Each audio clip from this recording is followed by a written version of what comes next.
Ito guys, panibagong reaction video para sa mga kababayan po nating mga talented. Hi guys, so this is Bakit Bakit Dito dito Tohani. to? Okay. Totoo So itong naman. batang pong ito ay si Princess J. Isa siyang semi-finalist sa The Voice Kids Season 5 yata, I believe. Under Camp Kawayan. Ayan, panoorin natin itong batang ito. Pag ako'y Ganda ng boses. binibiro mo ang lahat ng yan sa aking totoo matitig mo ay tumutunaw sa Lamig ng boses din.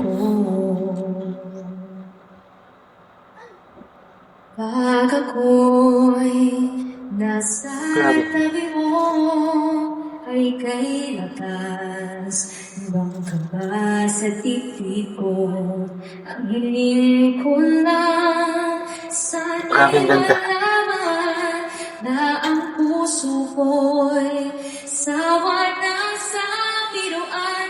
Bakit di na lang tutuhanin ang lahat?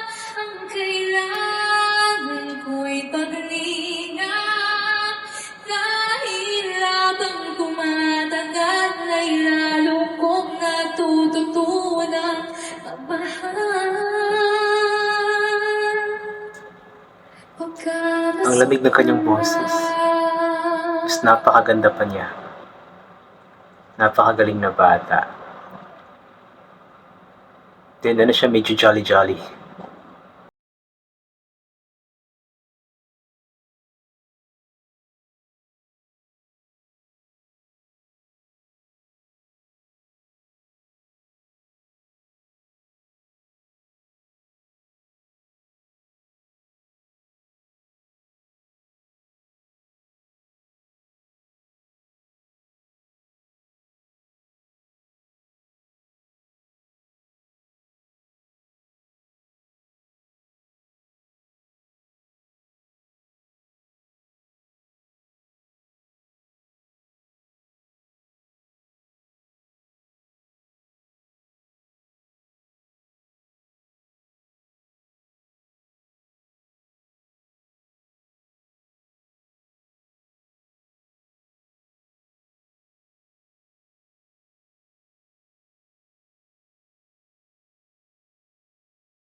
Entertainer na entertainer siya.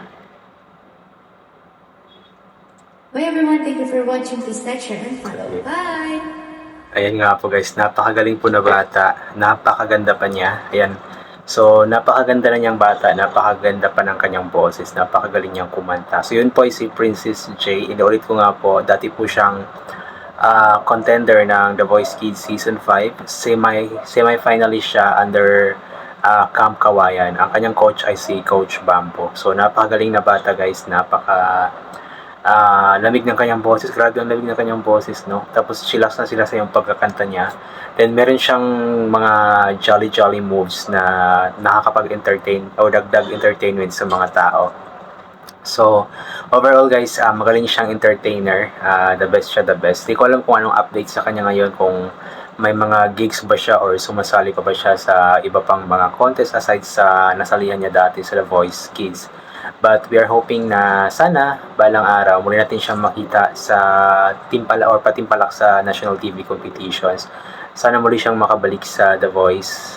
Since hindi na siya bata siguro ngayon, baka nasa 13 or 14 na siya or 15 ba. So pwede na siya sa The Voice Teens kung may The Voice Teens. Then pwede rin siya sa Tawag ng Tanghalan, sa The Clash or sa Singling. Kaya good luck sa iyo, Princess J. Palagi ka namin i-support. And patuloy mo lang or ipagpatuloy mo lang ang iyong pangarap sa buhay. Patuloy ka lang na kumanta ng kumanta ng kumanta. Nang sa ganun is mas mahasa pa ang iyong boses, mas gumaling ka pa para kapag sasali ka na ulit sa national TV competition ay malakas na ang porsyento or malaking porsyento na ang nag-aabang sa iyo sa iyong kapanalunan. Tama ba yung sinabi ko? Basta support po natin Princess J. At hindi lang siya, support po natin lahat ng mga local talents natin, mga talented mga Pilipinos, mga singers kasi napakarami talagang mga Pilipino, especially mga kabataan ngayon na talagang talented, magagaling kumanta, magaganda ang boses, just like Princess J. So i-support po natin sila kasi ang mga kabataang ito balang araw ang papalit sa ating mga kasalukuyang mga singers kasi alam naman natin natatanda rin sila, hindi naman kakakanta pero dahil nga may mga katulad nila Princess J na mga kabataan na magaling kumanta ay maaari nga po sila ang pumalit sa mga singers natin sa kasalukuyan. Kaya i-support po natin sila kung kaya po natin supportahan lahat ng mga or ibang mga singers like K-pop, mga American singers or iba pang mga lahi, mga foreigners ay support din po natin yung mga sariling atin na mga singers especially itong mga papasibol pa lang just like Princess J kasi kailangan din talaga nila ng suporta natin nang sa ganun mas ma-encourage sila na ipagpatuloy ang kanilang pangarap sa buhay at mas ma-encourage sila na sumali pa ng sumali sa iba't ibang mga kompetisyon. Ayan po. So yun guys, I think hanggang ito na lamang po itong gagawin ko ng reaction video. So palagi ko pong inuulit na ugalin po natin madasal at pasalamat sa lahat ng mga bagay na ating natatanggap kahit na hindi mo po natin ito hinihingi kasi nga po lahat ng mga bagay na meron tayo ay kaloob sa atin ng ating Panginoon at hindi tayo magkakaroon ng mga bagay na ito kung hindi dahil sa Kanya. And also always bring pa yung kapote, sombrero, or anything na pwede mag-reflection sa katawan kapag lalabas po tayo. Nang sa ganun kapag sobrang init po ng sikat ng araw ay hindi po tayo maiinitan or kapag bila-bila na lamang umuulan ay meron po tayong pang-proteksyon na payong, kapote, or sombrero para hindi po tayo mabasa sa ulan. And always take vitamin C para ma-boost po ang ating immune system at hindi po tayo natatamaan agad-agad ng kung ano-ano mga sakit-sakit, especially ngayon na paiba-iba nga po yung panahon, yung biglang o yung napakainit tapos bigla-bigla na lamang umuulan at yun po ang yung cause kaya madali po tayong nagkakasakit. So yun guys, inulit ko hanggang dito na lamang po itong gagawin ko na reaction video. God bless po sa ating lahat at bye for now po.